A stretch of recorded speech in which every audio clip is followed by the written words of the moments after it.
and we do a lot of business with Egypt, and we'll be discussing that. We'll be discussing the Nile, because the Nile's getting a little emptier than it should be, and that's what we're here to talk about, right? A dam was built in Ethiopia, and it's causing tremendous problems for Egypt, and I'm very aware. I had that deal settled, and then we had a rigged election, and somebody came in, and they didn't know too much about that deal. They were not going to settle anything, but we'll get back into it, and we'll see if we can settle it up, okay? Would you have to say something, please? اسمح لي فخامة الرئيس ان انا ابدا بكل التقدير والاحترام لشخصكم فخامة الرئيس، وايضا رغم كل الجهود والجدول المزحوم جدا جدا على حفاوة الاستقبال. Please. Well, first of all, let me express my highest appreciation and respect of your kind person, and thank you very much for allowing this opportunity despite all of the hard work and very busy schedule that you have, Mr. لكن President. هبدا كلامي بالتهنئة والتهنئة الكبيرة جدا جدا على ما انجزته فخامة الرئيس فيما يخص استعادة السلام في الشرق الاوسط والاستقرار. Well, let me start by expressing big congratulations for the breakthrough that you have achieved, Mr. President, of restoring peace to the Middle East. اسمح لي فخامة الرئيس ان بمجرد الاعلان عن هذا الاتفاق كان في تقدير كبير جدا لفخامة الرئيس، ولكن هذا التقدير زاد والاعجاب زاد في ادارة ازمة بمثل هذا المستوى، واحنا مستنيين الاعلان عن هذا الاتفاق حتى يتم توجيه الشكر والتقدير علنا من خلال مؤسسة الرئاسة والدولة المصرية لشخصكم لهذا الاتفاق الذي أنجزتموه. Once the deal was announced, there has been great appreciation, but the admiration has increased in this marvelous management of such crisis at the highest level. Thank you. We're waiting for the deal to be declared as a final deal so that we can react appropriately and state our positive views and perspective of that great deal from the presidency and on behalf of the Egyptian people. واسمح لي فخامة الرئيس أيضا إن احنا أوجه كل التقدير والاحترام أيضا لشخصكم على العلاقات القوية وعلى الدعم اللي بتقدمه أمريكا لمصر. I'd like also to express highest appreciation and respect of your kind person for the productive and excellent relations between Egypt and the United States and all the support that the United States is providing for Egypt. تفهمكم لمشكلة السد أيضا أمر أسجل فيه احترامي وتقديري أيضا لكم فخامة الرئيس. For the record again, Mr. President, I cannot overemphasize how much respect I have for you, for your understanding of the challenging issue of the dam to Egypt. مش عارف اللي أنا أقوله ده مناسب إن أقوله ولا لا، ولكن أثناء العشاء امبارح أنا وجدت فخامة الرئيس محاط بكل القادة والرؤساء عايزين يتحدثوا معاه بدرجة إن هو يمكن ما كانش عنده لحظة لتناول العشاء. I don't know if I'm going to say is appropriate or not, but I observed during the dinner of last night that you were surrounded, Mr. President, by all world leaders. They didn't leave you a moment to enjoy your dinner. That was a lot of surround.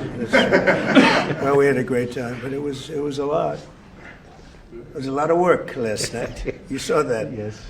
Thank you, Mr. President. Thank you very much. It's a great honor. It's an honor. Really fantastic. So I'll be doing a news conference at about 4 o'clock today. Before we leave, we're going to Paris, and then we'll be going home tonight, I guess, if you really figure it. So we'll be heading to Paris, where we have a big dinner meeting with a lot of the same people, and then we're going home. And it's been a very successful trip. A lot of things have happened that have been very good. We'll be discussing a little bit about the deal with Iran at the 4 o'clock news conference. It's a great deal for a lot of reasons, but number one, by far, 99.9% is they will never have a nuclear weapon, and you can't give Iran a nuclear weapon, and they will never have a nuclear weapon, so that's very, very strong. It's a very strong deal. Nobody knows what it is, but it's very strong, and most people seem to be very happy. Who's really happy is the market, because the market's gone up thousands of points over the last 4 or 5 days since hearing about it. And the Strait is going to be opening. It's already partially opened. It's going to be opening up soon in full over the next day or two.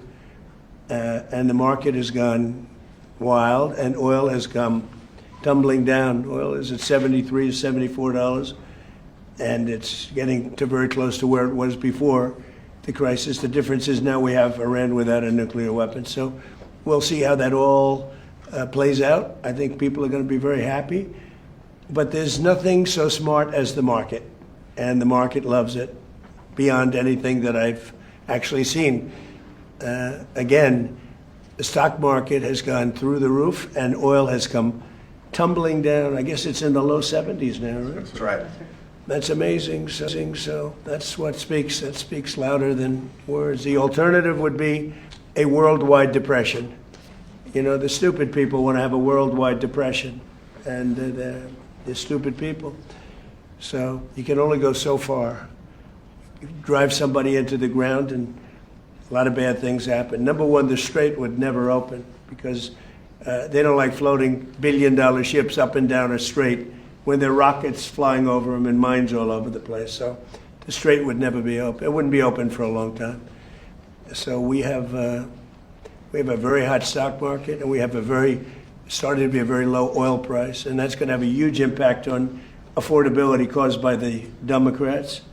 The Democrats have caused so many problems, you have no idea, but I'll never forget, I took over, and I'm in the office for one day, and I had my first news conference, and they said, affordability, sir, affordability, what are you doing about it? I said, I've just been here one day. They tell me about affordability. They're the ones that caused affordability.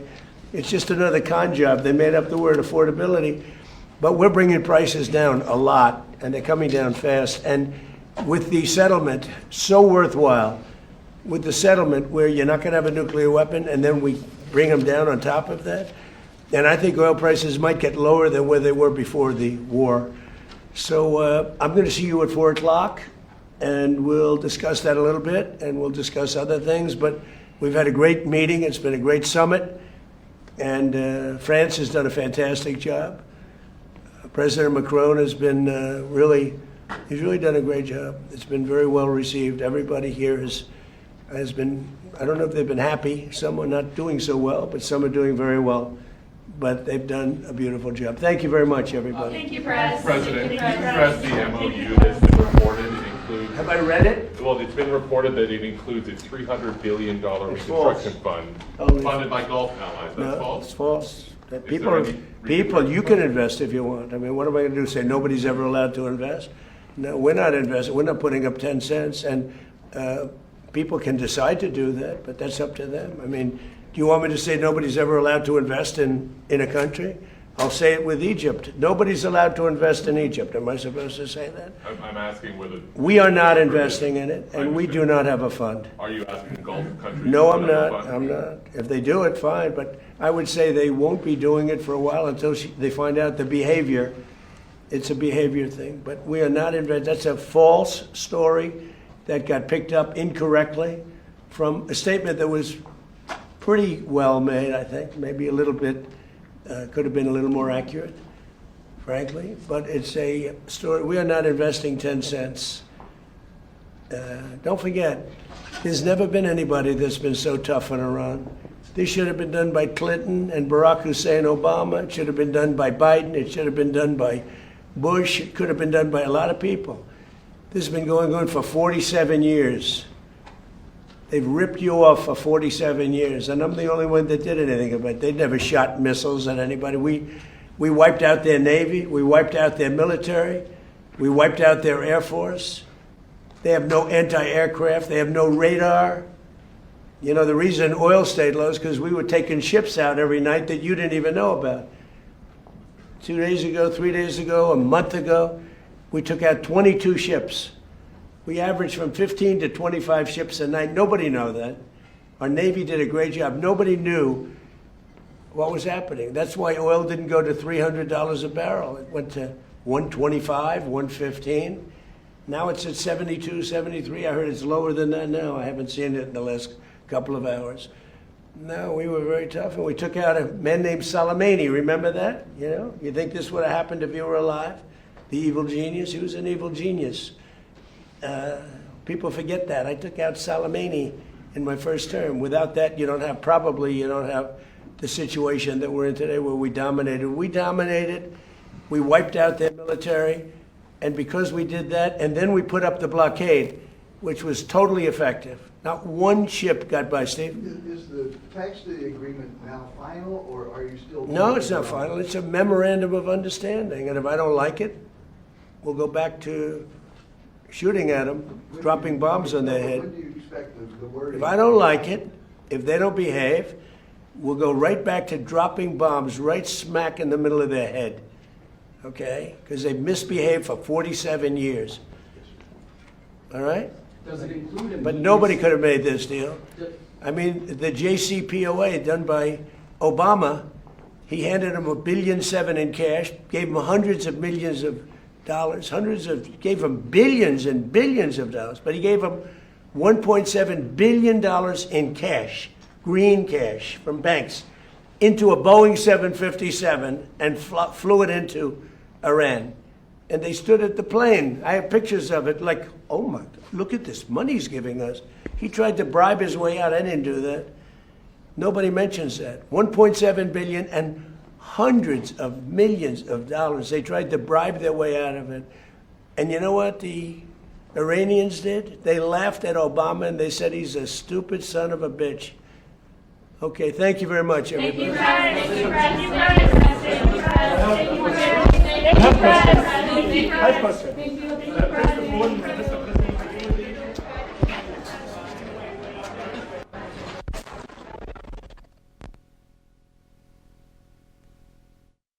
अमरीकी सदर Trump मिस्री हममनसब Abdul Fattah अल CC से मुलाकात के बाद गुफ्तगू कर रहे थे। दोनों सदूर की मुलाकात G7 समिट की साइडलाइन पर हो रही है। मिस्री सदर से मुलाकात करके खुशी हुई। डोनाल्ड ट्रंप का ये कहना था अमरीका मिस्र के डैम प्रोजेक्ट में मदद करेगा। सदर ट्रंप ने तारीखी अमन मुआहिदा अंजाम देने में किरदार अदा किया। मिस्री सदर की जानिब से ये भी कहा गया। That's what we're talking about. Of course I support Egypt. He's a friend of mine.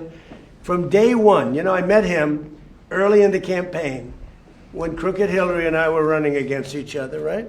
And I was told that the president of Egypt is here. That was a big deal. It's still a big deal for me to be with the great president of Egypt, but not as big as it used to be before I ran. So he was in a hotel, and I met him, and we fell in love, deeply in love. And he didn't even want to see Hillary. He said, "You're going to win. I don't want to meet her." He said, "You're going to win." He didn't want to see her. Remember that? So we had a good relationship right from the beginning. No, we met. We didn't know each other before that. We had great chemistry. And I stayed twice as long as I was supposed to, took up her time. And then when it was her time, he didn't want to meet with her. But he did because he's a gentleman, but it lasted about 1 minute. Thank you, everybody. Thank you for asking us, guys. Thank you for asking us. Thank you for asking us. Thank you for asking. Thank you for asking. Thank you. You can be nice. This way, guys. Anyway, thank you for asking. Everybody. Does it contain a Thank you guys. Thank you guys. No, I'll tell you about it. Thank you. Thank you. They have to behave themselves. How are you, by the way? Okay. अमरीकी सदर Donald Trump ने अपनी गुफ्तगू में कहा कि Iran के साथ अहम डील की है। ईरान के साथ बहुत पायदार मुआहिदा हुआ। मुआहिदे के बाद आबनाए हुर्मुज़ खुल जाएगी। ईरान के साथ डील के बाद तेल की कीमतें मज़ीद कम होंगी। ईरान के साथ डील से मुतालिक आज प्रेस कॉन्फ्रेंस करूंगा। अमरीका ईरान में कोई सरमायाकारी नहीं करेगा। ईरान किसी सूरत जौहरी हथियार नहीं रख सकता। ईरान की नेवी, फ़िज़ाई और फ़ौज ख़त्म कर दी। ईरान का दिफाई निज़ाम, मिसाइल और रडार सिस्टम भी तबाह कर दिया। ईरान की नाकाबंदी बहुत कामयाब साबित हुई।